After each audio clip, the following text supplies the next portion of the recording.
Hey guys, welcome to my very first video in my new Flute Life with Katie Flute series here on YouTube. I am so excited to finally be starting this YouTube thing, and honestly it does feel a little bit strange to be sitting here in my living room talking to a camera.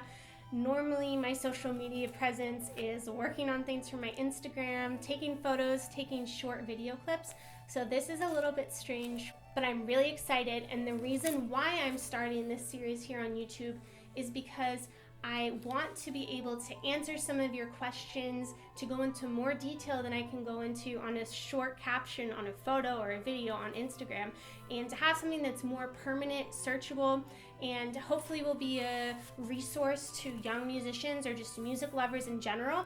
So let's get started.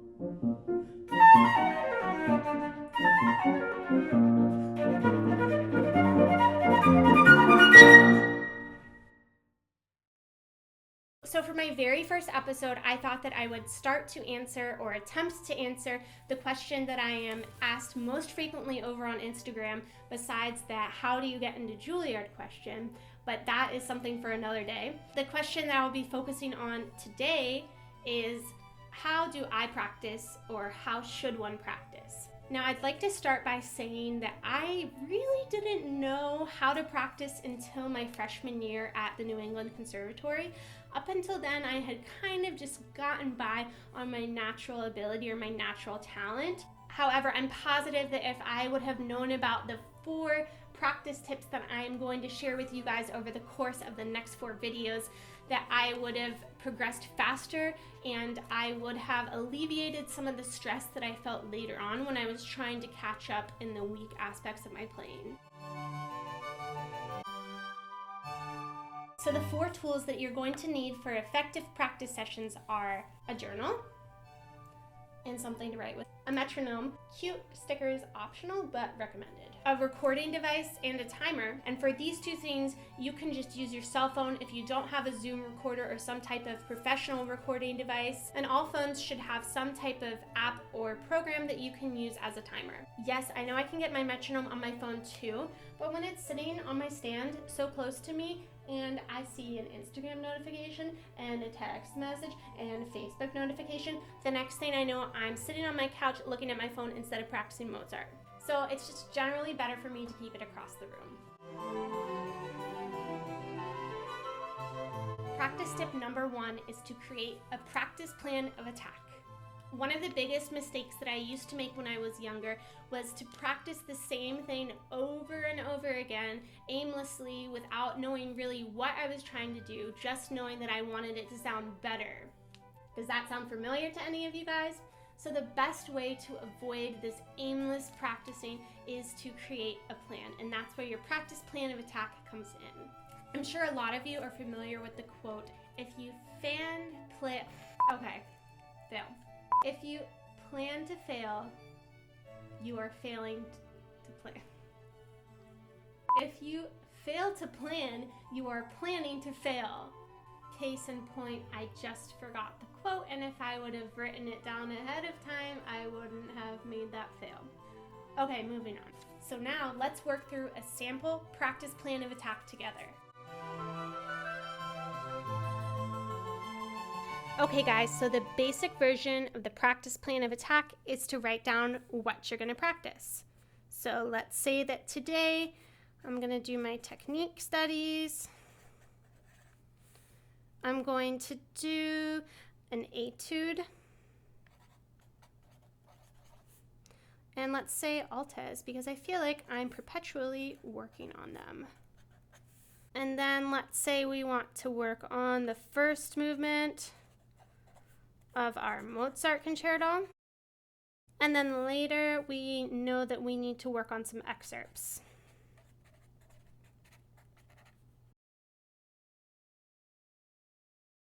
Okay, so now this basic version is certainly helpful, and of course it's much better than just jumping right in and practicing without planning what you're going to practice, but we can take this practice plan to the next level to make it even more effective.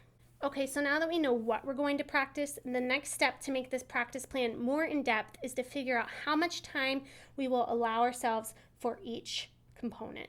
So for our example, let's say that we know that our technique studies normally take us about an hour and a half. And let's say that we're going to allow ourselves 30 minutes to work on our etude.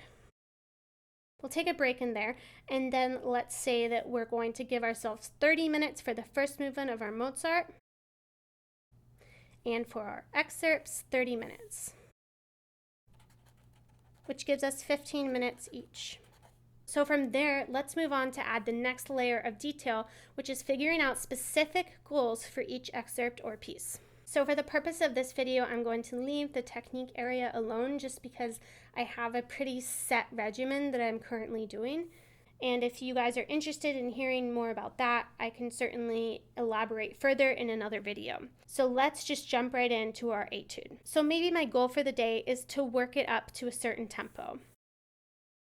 So there I have a specific tangible goal.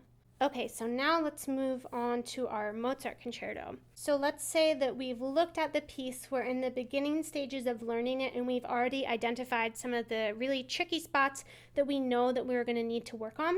So let's say that our first goal is to clean up the ascending thirds in measures 60 to 62. And if you're a flutist, you know what I'm talking about. And let's say we're going to give ourselves 5 minutes for this. Let's make our next goal to work measures 127 to 134 from quarter note equals 60 to quarter note equals 76. Very specific goal. And since this is a greater chunk of material and we're going to be working up essentially click by click, let's give ourselves 20 minutes for this.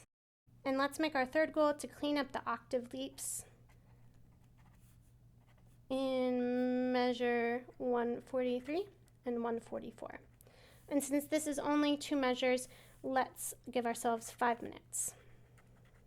And then for our excerpts, we would go on and do the same thing. So as you can see, I'm being as specific as possible when I'm creating these goals, and that is really key when you're making a plan.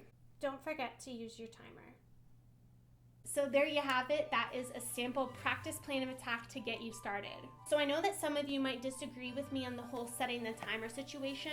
However, I find that this is the best way for me to stay focused and keep my priorities straight, especially when I am feeling super overwhelmed and I have a ton of music to learn and not a lot of time. If I only allow myself certain intervals of time to work on specific things, then I know that I won't be stuck doing the same thing over and over again. And when the timer goes off, that is my cue to move on.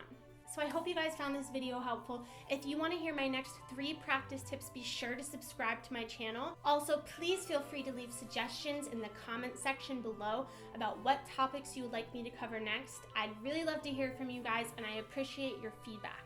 Thanks so much for watching, and I'll see you in my next video.